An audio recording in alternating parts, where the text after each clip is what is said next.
నమస్కారం కృష్ణారావు గారు. సరే, ఇప్పుడు భారతదేశంలో ఆపరేషన్ సింధూరు ఇవన్నీ ఓ పక్కన పెడితే మనకి మెయిన్గా రాజకీయంగా ఒక్కొక్క రాజకీయ పార్టీ చేసుకున్నది ఏంటంటే ముఖ్యంగా కావాల్సింది వాళ్ళంతా చెప్పుకునేది ఈ కుల గణన, అంటే క్యాస్ట్ సెన్సస్ అనే దాని మీద ఆ డేటా సేకరించి ఆ జనాభా ఆధారంగా సర్వే చేసి సామాజిక, ఆర్థిక, విద్య ఇటువంటి పరిస్థితిని అర్థం చేసుకుని వాళ్ళకి ఏ విధమైనటువంటి ప్రోత్సాహాలు ఇవ్వాలనేటువంటి దాని మీద ఈ క్యాస్ట్ సెన్సస్ చేస్తున్నామని చెప్పి అంటున్నారు. మన తెలంగాణలో కూడా క్యాస్ట్ సెన్సస్ చేశారు, కానీ అది పూర్తిగా మనం ఇద్దరు కూడా అనుకున్నాం, నా దగ్గరికి రాలేదు, మీ దగ్గరికి రాలేదు, అది దాని వెరాసిటీ ఆఫ్ స్టాటిస్టిక్స్ ఎంతవరకు కరెక్ట్ అనేది. సో ఈ వివిధ కులాల సంఖ్యను సేకరించి వాటిని సామాజికంగా వాళ్ళకి ఏ విధమైనటువంటి ఆర్థిక ప్రయోజనాలు చేకూరుస్తారనే దానికి ఈ క్యాస్ట్ సెన్సస్ అనేది, అంటే మనకి 1951 తర్వాత ఐ థింక్ ఈ సెన్సస్ ఆప్ చేశారని అనుకుంటున్నాను. బట్ ఏదైనా ఇప్పుడు ఒక్కొక్క రాష్ట్రం తెలంగాణలో వచ్చినప్పుడు దాన్ని బీజేపీ వ్యతిరేకించింది. అయితే మోడీ ప్రభుత్వం ఏం చేసిందంటే ఈ కులగణను ఇప్పుడు అధికారంగా ప్రకటించింది. మనకు 10-15 రోజుల క్రితం చూస్తే ఇది రాజకీయంగా చాలా కీలకమైన నిర్ణయంగా మనకి ఇది వచ్చింది. సో దీనికి ప్రతిపక్షాలు కూడాను, మరి కాంగ్రెస్ పాలిత రాష్ట్రమైన తెలంగాణలో చేసిన, మరి కాంగ్రెస్లో పాలించిన మిగిలిన రాష్ట్రాలు కూడాను ఇప్పుడు ఈ బీజేపీని క్రిటిసైజ్ చేస్తున్నాయి. మీరు కూడా ఎన్నికల వ్యూహంగా ఈ కులగణను స్టార్ట్ చేస్తున్నారా అనేది. ఆర్ఎస్ఎస్ కూడా ఐ థింక్ బేసిక్గా ఈ కులగణనకు వ్యతిరేక అనుకుంటాను. ఇది రాజకీయ ప్రయోజనాలకు ఉపయోగించకూడదని తన స్టాండ్ని చెప్పినట్టు మనకు తెలుసు. ఎందుకంటే బీహార్లో మటుకు ఎన్నికలు ఉన్నాయి, మరి దాని ముందర ఇది వచ్చిందా ఏమిటనేది. సో గతంలో కేంద్ర ప్రభుత్వం కూడా సుప్రీంకోర్టు అఫిడవిట్ సమర్పించి కులగణనలో 46 లక్షల కులాల డేటా సేకరణలో సమస్యలు ఉన్నాయని కూడా చెప్పింది. మరి భవిష్యత్తులో కులగణన భారతీయ రాజకీయాలను, రిజర్వేషన్ విధానాన్ని, సామాజిక సమానత్వాన్ని ఏ విధంగా ప్రభావితం చేస్తుంది? మెయిన్గా ఈ క్యాస్ట్ సెన్సస్ మీద మీరు మీ అంటే ఎట్లాగా you're a part of the administration, so దీని యొక్క ఇంపాక్ట్ ఏ విధంగా ఉండబోతోంది మన సామాజిక ప్రభావం మీద అనేది వివరించండి. ఒకటి, ఈ పహల్గామ్ ఇన్సిడెంట్ అయిన తర్వాత ప్రభుత్వం మిలిటరీ యాక్షన్ను కన్సిడర్ చేస్తున్న టైంలో గుర్తుందో లేదో మీకు, ఆర్ఎస్ఎస్ చీఫ్ మోహన్ భగవత్ మోడీ గారిని కలిశాడు. అప్పుడు అందరు ఏమన్నారంటే ఈ పెహల్గామ్ ఇష్యూ మీదనే కలిసి ఉంటాడని అనుకున్నారు.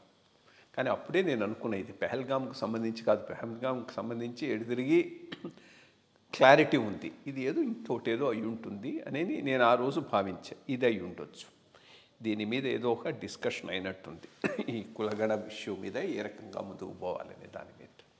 దాని తర్వాతనే ఈ అనౌన్స్మెంట్ వచ్చింది. కులగణ బ్రిటిష్ వారి టైంలో చేశాడు. స్వతంత్ర భారతంలో సెన్సెస్లో కులగణను తీసేశారు. అప్పటి నుంచి ఇంకో కులగణ జరగటం లేదు. ఇప్పుడు ఇది కొత్తగా ప్రవేశపెట్టినటువంటిది. ఒకటి, చాలా ముందుకు వచ్చేసాం మనం, అది మర్చిపోకూడదు. ఒక స్టేజ్ నుంచి ఒక స్టేజ్ మండల్ కమిషన్ అదొక మైల్ స్టోన్. మండల్ కమిషన్ వల్ల బీసీ రిజర్వేషన్ వచ్చింది. ఈరోజు బీసీ రిజర్వేషన్లో సబ్ కేటగరైజేషన్ కోసంగా ఒక రోహిణి కమిటీ అని వేశారు. ఆమె రిపోర్ట్ కూడా ఇచ్చింది. అదొకటి ఉన్నది, అదో బర్నింగ్ పాయింట్. ఎందుకంటే ఈ బీసీలలో కూడా ఫార్వర్డ్గా ఉన్న బీసీలన్నీ తీసుకొంపుతున్నారు. జస్ట్ లైక్ ఎస్సీల్లో ఫార్వర్డ్గా ఉన్న ఎస్సీ సబ్ కాస్ట్ అన్నిటినీ కార్నర్ చేస్తున్నారు. సో ఇప్పుడు మళ్ళీ ఈ కేటగరైజేషన్ చేయాల్సినటువంటి అవసరం ఉన్నది.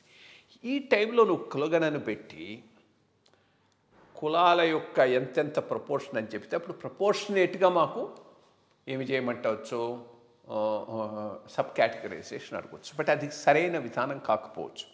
బికాస్ ఆంధ్రప్రదేశ్లో జరిగిన సబ్ కేటగరైజేషన్ 1970-71 ప్రాంతంలో పివి నరసింహారావు గారు సీఎంగా ఉన్నప్పుడు జరిగింది. Excellent sub classification of backward classes. ABCD చేసి ఏలో చాకలులు, మంగళులు ఇట్లాంటి చిన్న చిన్న కమ్యూనిటీస్, బట్ మోర్ బ్యాక్వర్డ్ కమ్యూనిటీస్ని పెట్టారు. కాస్త ఎక్కువ ఉండి కాస్త ఫార్వర్డ్గా ఉన్న వాళ్ళని సీడీలో డీలోను పెట్టారు. చాలా వర్క్ చేసింది. సో ఇప్పుడు మళ్ళా సబ్ కేటగరైజేషన్ కూడా పాపులేషన్ రేషియోని బట్టి ఉండాలంటే అది సరైనటువంటి విధానం కాదు. 2, ఇందిరా షాని కేసులో ఒక బ్రాడ్ ప్రిన్సిపల్ ఒకటి సుప్రీంకోర్టు లే డౌన్ చేసింది. ఇవన్నీ కలిపి 50% దాటకూడదని.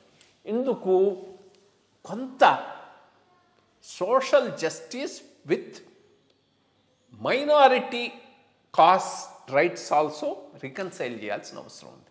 50% దాని పనికి వస్తుంది. ఇటు ఇళ్లకు ఇస్తున్నారు, అటు వాళ్ళవి పూర్తిగా ఇది కాకుండా చేస్తున్నారు. లేకపోతే నువ్వేముంది 90% రిజర్వేషన్ అనొచ్చు. రెండోది ఇంకోటి మర్చిపోకూడదు ఏంటంటే, రిజర్వేషన్లో ఉన్న కాస్ట్కు సంబంధించిన ఎవరైనా కానీ ఓపెన్ కేటగిరీలో కూడా ఈ సెలిజిబుల్.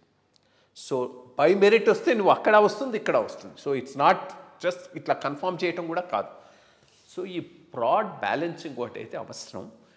మరి రియల్గా ఈ క్యాస్ట్ సెన్సెస్ను అనౌన్స్ చేశారు, పాపులేషన్ సెన్సెస్తో పాటు చేస్తూ ఉన్నారు. పాపులేషన్ సెన్సెస్ ఇప్పటికి చాలా రోజులు మిగిలిపోయింది. అది ఐ థింక్ 2021లో మొదలుపెట్టి ఉండాల్సింది. అది కూడా పోస్ట్ పోయాను. ఇది కలిపి ఎప్పుడు చేస్తారు, చేసేటప్పుడు ఏ రకమైనటువంటి ఇన్ఫర్మేషన్ గ్యాదర్ చేస్తారు, ఆ గ్యాదర్ చేసిన ఇన్ఫర్మేషన్ దేశం కోసం ఉపయోగించుకుంటారు. బికాస్ పాపులిస్ట్గా ఉండటానికి చాలా ఈజీ. రాహుల్ గాంధీ చేస్తుంది అది దాంట్లో రిజర్వేషన్, ప్రైవేట్ సెక్టర్లో రిజర్వేషన్ ఇదని ఇష్టం వచ్చినట్టు వాగేస్తున్నాడు. బట్ ఆ రకంగా పోతే ఎకానమీ మీద ఎట్లా ఉంటుంది? వీళ్ళు చూచి చేస్తారనుకుంటాను. ఎనీవే ఓ డెసిషన్ తీసుకున్నారు, చూద్దాం. ఇన్ఫర్మేషన్ అంతా అయి తీసుకొని వచ్చేటప్పటికి ఏ రకంగా వస్తుంది అనేది దాన్ని బట్టి ఫర్దర్ ప్లానింగ్ ఉంటుంది. ఏదైనా ఈ కులగణన చేసే దాని మీద